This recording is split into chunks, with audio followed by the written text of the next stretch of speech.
나는 전능하신 아버지 하나님, 천지의 창조주를 믿습니다. 나는 그의 유일하신 아들, 우리 주 예수 그리스도를 믿습니다. 그는 성령으로 잉태되어 동정녀 마리아에게서 나시고 본디오 빌라도에게 고난을 받아 십자가에 못 박혀 죽으시고 장사된 지 사흘 만에 죽은 자 가운데서 다시 살아나셨으며 하늘에 오르시어 전능하신 아버지 하나님 우편에 앉아 계시다가 거기로부터 살아있는 자와 죽은 자를 심판하러 오십니다. 나는 성령을 믿으며 거룩한 공교회와 성도의 교제와 죄를 용서받는 것과 몸의 부활과 영생을 믿습니다. 아멘. 네, 우리 오늘 함께 볼 말씀은 누가복음 2장 1절부터 7절까지의 말씀입니다. 누가복음 2장 1절부터 7절까지의 말씀입니다. 신약성경 89페이지 전후로 있습니다. 누가복음 2장 1절부터 7절까지의 말씀입니다. 우리 1절부터 7절까지 한 절씩 함께 교독하도록 하겠습니다. 그때 가이사 아구스도가 영을 내려 천하로 다 호적하라 하였으니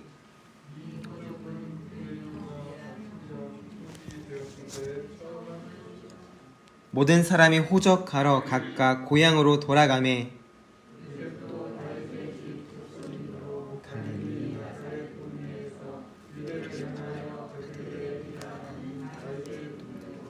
그 약혼한 마리아와 함께 호적하러 올라가니 마리아가 이미 잉태하였더라.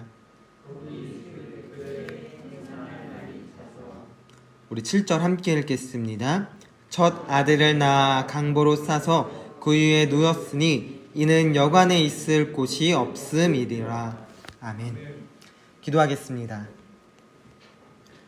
주님, 이 시간 우리가 하나님의 말씀을 함께 나누기 원합니다.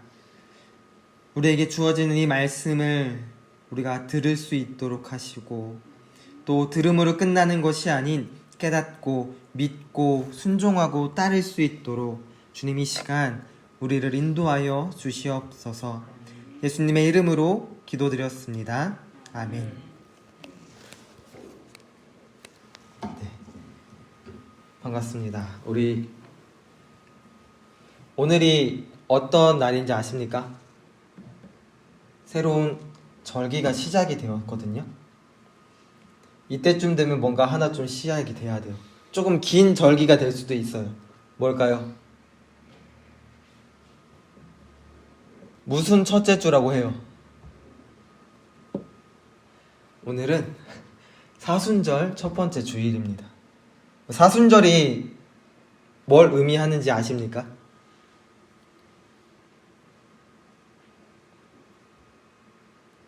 다들 오늘 교회 처음 오셔서 사순절이 어떤 날인지 모르고 그걸 어떤 의미로 보내는지 모르는 것 같아요. 매년 알려주고 있고요. 매년 듣고 있는데요. 몰라요. 그쵸?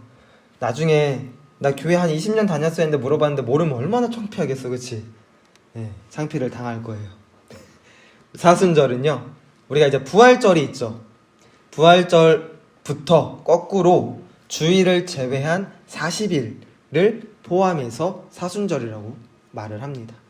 그래서 우리가 오늘이 사순절 첫 번째 주일로요, 쭉 보내며 이제 부활절 전까지 고난주간을 포함하여 사순절 기간을 보내게 될 것입니다. 그래서 그 첫 번째 주일로 이 땅에 오신 이유라는 제목으로 함께 말씀을 나누려고 합니다. 우리 친구들 몇 주 전에 종이를 나눠주고 우리 친구들에게 작성해달라고 했던 종이 기억하십니까? 올해의 목표가 무엇인지, 요즘 일상이 어떠한지, 그 다음에 기도 제목이 무엇인지, 또 청소년부에 바라는 게 무엇인지, 이 질문들에 대해서 답을 해달라고 줬던 종이가 있습니다. 종이들을 전사님 받아서요, 쑥 읽어봤어요. 어떤 내용들이 있는지, 청소년부에 뭘 원하고 있는지를 봤어요. 우선 와이파이를 원하는 친구들이 있어요. 네, 와이파이. 참고로 와이파이 어디서 쓰고 싶으신 거예요? 여기서 쓰고 싶으신 건가요? 청소년부실은 아마 조만간 더 센 걸로 장착이 될 거고요. 참고로 이참에 알려드릴게요. 알았죠? 여기에도 IP타임 비밀번호가 걸려 있을 거예요. 혹시 다 알고 계십니까? 모르면 한번 알려줄 테니까요. 다음부터는 묻지 마요. 없으면 게임 안 하고 데이터 쓰시면 돼요. 알았죠? 우리 설교 시간인데요. 와이파이 비밀번호는요. 8번부터요. 1번까지 거꾸로 내려오시면 돼요. 알았죠? 8, 7, 6, 5, 4, 3, 2, 1이면 이 본당에서 적어도 이 건물 안에서 잡히는 거는 쓰실 수 있어요. 알았죠? 원하는 거 전사님 들어줬습니다. 그 다음에 또 원하는 게 생일을 챙겨달라고 했던 친구들이 있어요. 혹 내가 생일 포함됐을 때 대면이 아니면 어떡하나, 난 선물을 못 받으면 어떡하나 하는 염려가 있는 것 같은데요. 전사님이 어떻게든 생일 꼭 챙겨드릴게요. 또 한 친구는 간식을 자주 줬으면 좋겠다. 이왕이면 치킨이면 좋겠다라고 썼던 재환이 같은 친구가 한 분 있어요. 오늘 안 왔는데요. 참 별 얘기가 많이 있어도 내가 원했던 뭔가 이런 대답이 나오겠지라는 질문들은 딱히 없었고요. 정말 개인적으로 원하는 게 너무 구체적으로 써 있어서 좀 당황스럽기도 했어요. 그래도 하나는 들어줬습니다. 와이파이는 해결해 드렸고요. 조만간 청소년부도 생기면 비밀번호 알려드리도록 하겠습니다. 우리가 이때쯤 막 이렇게 써보면은 꼭 들어있는 기도 제목들이 하나가 있어요. 그게 무엇이냐면 장래 희망을 찾는 것, 자신의 꿈을 찾는 것, 이거에 대한 기도 제목을 쓰는 친구들이 꼭 있어요. 근데 이게 중1이어서 쓸 수 있는 기도 제목도 아니고요. 이제 막 뭔가를 찾아보려고 해서 쓰는 게 아니라요. 이거는 학년과 상관없이 고등학교 3학년이 돼서도 쓰고 있는 기도 제목이기도 할 때가 자주 있어요. 전사님도 생각을 해보면 중학교 때까지는 적어도 꿈은 없었던 것 같아요. 그냥 공부는 해야 돼서 했고, 학교는 가야 되니까 갔고, 학원은 보내주니까 가고, 이렇게 살아왔고요. 고등학교 올라가서는 그렇다고 해서 구체적으로 꿈을 가진 게 아니라 더 구체적으로 공부를 해야겠구나라는 생각만 한 거지, 그렇게 꿈을 막 찾거나 그러지 않았던 것 같아요. 근데 그러한 시간들을 보내보니까 내가 공부하는 이유가 무엇이지? 내가 도대체 뭘 위해서 이렇게 공부하는 거지? 라는 생각을 하게 되더라고요. 꿈이 확실하고요. 꿈을 향해 달려가면 내가 무엇을 공부해야 되는지, 어떻게 공부해야 되는지, 심지어 얼마나 내가 노력을 해야 되는지가 구체적으로 보여집니다. 근데 잘 알지 못하면, 잘 찾지 못하면 방황하는 시간들이 좀 길어질 수도 있고요. 좀 늘어날 수도 있는 게 공부가 아닌가라는 생각을 하게 됩니다. 오늘 이 이야기를 왜 했느냐? 우리가 사순절을 보낸다고 했죠. 이 사순절 기간을 보내며 우리는 예수님의 고난과 또 죽으심과 부활하심에 대해서 조금은 더 깊게 묵상하는 시간들을 보낼 거예요. 어찌 보면 1년이라는 시간 속에 이 사순절 기간을 제일 깊게 묵상하며 생각하며 예수님의 고난에 동참하며 보내는 시기가 지금이 아닌가 생각하게 돼요.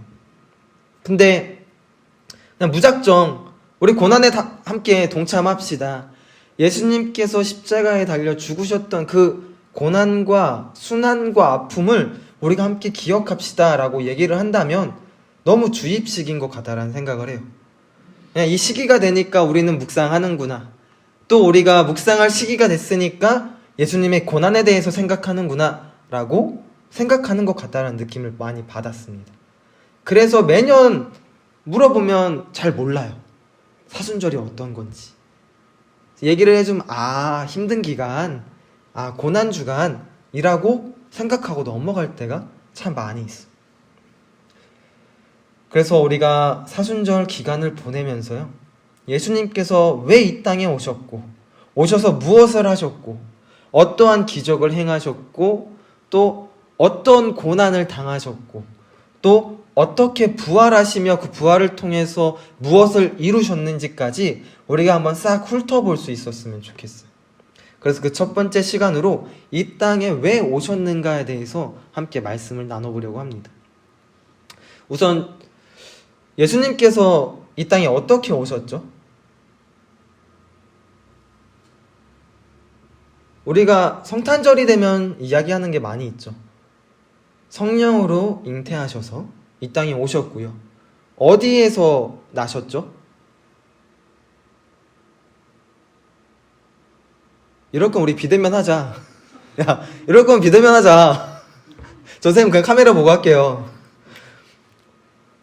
구유에 누이셔서 예수님께서 태어나셨다라고 우리는 알고 있어. 이 구유에 오늘 말씀에서는요, 강보에 쌓여서 구유에 누워 계셨다라고 말씀하고 있어. 이 굳이 그 많고 많은 것 중에 왜 굳이 구유에 누워 계셨을까라는 거에 대해서요, 여러 해석들이 있는데요. 우선 첫 번째는 이 땅에 낮고 낮은 모습으로 이곳에 오셨다라는 해석도 존재를 해요. 또 두 번째 해석으로는요, 우리가 함께 읽지 않았지만 누가복음 2장 12절에 보면요, 전사님이 읽어드리도록 하겠습니다. 12절에 보면 너희가 가서 강보에 쌓여 구유에 누워있는 아기를 보리니 이것이 너희에게 표적이니라 하더니, 이렇게 말씀하고 있거든요. 이 말씀이 누구에게 했는가? 예수님의 탄생을 지켜보고 찾으러 떠나던 동방 박사에게 이와 같은 말씀이 주어집니다. 구유에 누워있는 예수가 있다. 그게 바로 너희에게 보여질 표적이다라고 말씀하고 있어. 왜 표적이라고 말씀하는가? 이 시기에 태어나는 다른 아기들도 분명 있었을 겁니다. 하지만 그들에게 확실하게 예수님을 찾기 위해서 표적이라고 말씀하며 구유에 누워있는 예수를 설명하고 있어. 그래서 구유에 누워 계셨다라는 해석도 존재를 합니다. 예수님께서 이 땅에 오신 모습을 보면은요, 참 특별하지 않으면서도 특별한 모습이기도 했어요. 우리가 생각하는 예수님의 위대하심 치고는 너무도 참 보잘것없는 것처럼 이 땅에 오셨어요. 한편으론 너무 의외의 모습으로 특별하게 이 땅에 오셨다는 생각도 듭니다. 어찌 보면 새롭게 오지도 않으셨고요, 막 특별하게 오지도 않으셨어요. 정말 우리가 너무나도 잘 알고 있는 것처럼 정말 낮은 이 땅에 사람의 모습으로 오셨어요. 그렇다면 왜 굳이 그런 모습으로 그렇게 이 땅에 오셨을까? 너무나도 잘 알고 있죠. 왜 오셨는가? 우리를 구원하기 위해 이 땅에 오셨다라는 거. 구원이 우리와 상관이 없습니까? 나랑은 관련되지 않은 말씀입니까? 전사님도 너무나도 관련된 말씀이고요, 이곳에 함께 모여 예배하는 우리 친구들에게도 너무나도 중요한 문제가 바로 구원의 문제입니다. 죄 가운데 있었는데요, 자랑할 것도 없고요, 그 죄라는 걸로부터 벗어날 수도 없는데요, 예수님께서 이 땅에 오셔서요, 우리를 그 죄로부터 자유케 해주셨어요. 우리를 죄로부터 구원해 주시고요, 자유케 하기 위해 이 땅에 오셨다라는 거예요. 사람의 몸으로 이 땅에 오신 이유가 바로 우리 때문에 오셨다라는 거예요. 죄 가운데 사로잡혀 있어서, 죄로부터 벗어나지 못해서, 죄 가운데 놓여 있어서 우리를 건져주셔서 생명으로 옮겨주시기 위해 이 땅에 오셨다라는 겁니다. 매번 듣는 얘기니까, 알고 있는 내용이니까 그냥 그런가 보다, 나랑 크게 관련이 없다라고 느낄 때가 너무 많이 있고요. 또 이 예수님의 태어나심과 이 사복음서에서 나타나는 예수님의 여러 기적을 행했던 모습들을요, 이야기와 말씀들을요, 우리는 그저 동화처럼 느낄 때가 많이 있어요. 그냥 그랬었구나, 그랬었대 라고 듣고 기억할 때가 많이 있어. 근데 이 성경의 말씀이 동화입니까? 아니라는 거예요. 있을 법한 얘기를 썼던 것도 아니고요, 그냥 지어낸 얘기가 아니고요, 정말 사실이며 우리에게 주어진 말씀이며 우리 때문에 일어난 사건들이 이곳에 담겨 있다라는 거예요. 그 중에 이 사순절에 우리가 묵상했으면 좋겠는 게요, 우리의 죄 때문에 예수님께서 이 땅에 오셨다라는 걸 가장 먼저 기억을 했으면 좋겠습니다. 전사님 때문에 이 땅에 오셨대요. 우리 친구들 때문에 이 땅에 오셨다라고 말씀을 하십니다. 그렇다면 오셔서 도대체 어떤 일을 행하셨기 때문에, 무엇을 하셨기 때문에 우리를 구원하셨을까? 이 부분도 우리가 조금은 기억하고 지나갔으면 좋겠는데요. 예수님께서 이 땅에 오셔서 만난 사람들이 어떤 사람들이었습니까? 지위가 있고요, 권력이 있고요, 높은 자리에 앉아있는 사람들을 만나지 않으셨어요. 오히려 더 낮은 곳으로 가셔서요, 죄인인 사람들을 만나시고요, 소외된 사람들을 만나시고요, 어찌 보면 세상이 인정하지 않고 바라보지 않는 사람들을 예수님은 찾아가셨고 만나주셨고 그들과 식사하시고 그들의 집에 거하시며 말씀을 전하셨습니다. 또 예수님을 향해 비난하고 예수님의 말씀에 대해 거짓됐다 말하는 그들을 향해서요, 싸우기보다는요, 말씀하시고 또 긍휼함을 베푸시고 또 그들을 용서하시는 모습들을 보여주십니다. 또 그 끝에 우리가 너무나도 잘 알고 있는 십자가 사건을 통해서 십자가를 지시고 골고다 언덕을 올라가시며 우리의 죄를 대신 지시고 죽으시고 부활하셨습니다. 이 사건을 통해서요, 세상을 이기셨고요, 우리의 죄를 깨끗하게 씻어 주셨다라는 거예요. 우리가 기억해야 됩니다. 예수님께서 우리의 죄를 대신 지셨는데요, 그리고 그 아픔과 고통과 그 비난을 다 감수하시며 그 골고다 언덕을 오르시고 십자가에 달려 죽으셨는데요, 우리는 그저 바라만 보고 지켜만 보는 방관자가 아니라요, 그 순간 함께 그 고난을 동참하고요, 함께 그 죄를 지고요, 함께 십자가에 달려 같이 죽은 존재입니다. 그리고 예수님의 부활을 통해서요, 우리는 새로운 모습, 새로운 삶을 살아갈 수 있게 되었다라는 거예요. 우리가 이 과정들을 다 기억했으면 좋겠어요. 어떻게 오셨고요, 왜 오셨고요, 오셔서 무엇을 하셨고요, 그 하신 행적을 통해서 우리가 무엇을 누리고 있고 무엇을 얻었는지를 기억하며 이 사순절을 보낼 수 있었으면 좋겠습니다. 쉽게 생각하면 너무 쉬운 내용이고요, 어렵게 생각하면 너무나도 우리가 받아들이기, 이해하기, 감당하기 어려운 말씀일 수 있습니다. 그런데 우리가 3주간 나눴던 말씀을 기억을 해보면요, 우리가 하나님의 나라를 함께 이루어 간다라고 말씀을 했습니다. 죄인인 우리가 하나님의 나라를 우리의 능력으로 이루어가는 게 아니에요. 나의 힘과 나의 능력과 나의 잘난 모습으로 하나님의 나라를 이루어가는 게 아니라는 거예요. 나의 부족한 부분을요, 하나님의 은혜로 채워서 나라를 이루어가고요, 나의 약한 부분을요, 하나님의 말씀을 통해서 강함되어서 그 나라를 지으고 만들고 이끌어가고 있어요. 그런데 우리의 존재와 우리의 존재의 가치를 잘 인지하지 못하면요, 내가 이 나라를 왜 짓고 있지? 이 나라를 어떻게 지어가야 되지? 우리는 방황할 수밖에 없습니다. 꿈이 없을 때 우리가 방황하고 때로는 정체하고 때로는 힘겨워하는 것처럼요, 하나님의 나라를 만들어가는 그 과정 속에서 내가 왜 지어야 되고 어떤 존재이기 때문에 내가 왜 이 나라를 지어야 되는지에 대해서 잘 이해하지 못하고요, 만들어가지 않으면요, 우리는 방황할 수밖에 없습니다. 사순절이라는 이 시간, 이 기간을 보내면서요, 원래는 우리가 막 다른 프로그램들을 해야 될 거예요. 했었고요. 필사를 하던가요, 성경을 읽는 시간을 갖거나 그랬을 겁니다. 근데 보니까요, 잘 이해하지 못하고 필사하고 잘 알지 못하고 성경을 읽는 게 도움이 되지 않더라고요.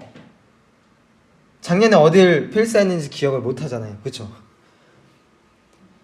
이해하지 못하고 알지 못하고 행하는 것들이 도움이 안 될 때가 많이 있어요. 그래서 올해만큼은요, 더 많은 걸 요구하지 않을게요. 왜 이 기간을 보내고 있으며 이 기간을 통해서 우리가 무엇을 묵상해야 되며 그 묵상을 통해서 우리는 무엇을 생각해야 되는지를 조금씩 나누고 기억할 수 있는 기간을 보내도록 하겠습니다. 그래서 우리가 죄인이라는 걸 기억하고 우리를 위해서 우리 때문에 이 땅에 오신 예수님을 묵상하며 이 시간들을 이 기간들을 보낼 수 있었으면 좋겠습니다. 기도하겠습니다.